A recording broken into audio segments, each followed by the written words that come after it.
NRL vid 090 back here with another video today, and today's video is just my thoughts on the game that just finished between the Panthers and the Bulldogs. This is my review on the game. So yeah, Panthers win the game 30 points to 4. I was more expecting a game where Panthers would probably win by 50 or 60, but no, they only won by 26 points, which is, I guess, a little bit of a shock to some people. But you know, the Panthers, they didn't play great, but they still did enough to get the win in the end. So but yeah, let's get into the review. So from the get-go, you know, obviously, you know, Panthers, they scored an early try within 6 minutes in the match, and it was looking like a long day for the Bulldogs after they scored that first try. But no, they didn't score for a while, like, you know, because you know, they scored early in the 6th minute, obviously, but the Panthers didn't really score until like a couple of minutes or seconds till like the first half ended for Spencer Leniu. And but you know, for most of the first half, the Bulldogs' defense was actually fantastic. Their defense was actually really good. I was impressed that they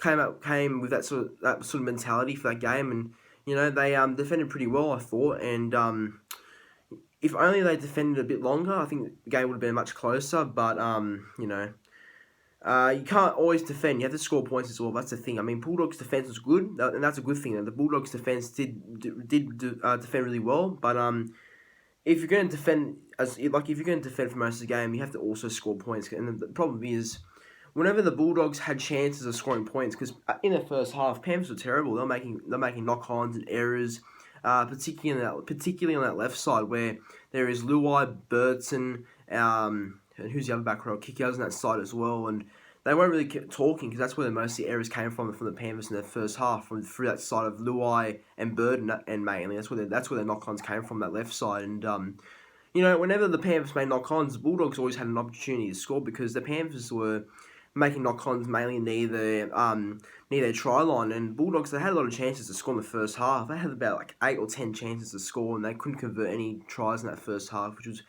if you're a Bulldogs fan, you'd be very disappointed by that because they had that many chances to score. They had opportunities to score, but they couldn't convert any of them, and it's pretty embarrassing if you ask me. I'm not a Bulldogs fan, but if I was, I'd be pretty upset, pretty disappointed and embarrassed if that was the case, because if you have that many opportunities to score near your own try line, you'd expect to at least score once there.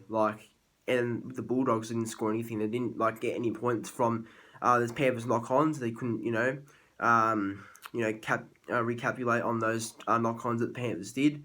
So it's very disappointing by the Bulldogs. But the only positive really was for the Bulldogs in the first half was that the score was 4-0 in favour of Panthers. So, 10-0, sorry. But it was only 10-0 in the first half. And, you know, the Bulldogs had a good game plan, obviously because of their defence. And, you know, I thought that, well, I don't really think so, but I was thinking that maybe the Bulldogs could come with the same mentality in the second half, like defend their asses off the whole second half and see if they can get any results. But, you know, I think after the Panthers scored some tries, like through Charlie Staines, like with 12 minutes in the second half, scored the first try of the second half in the corner.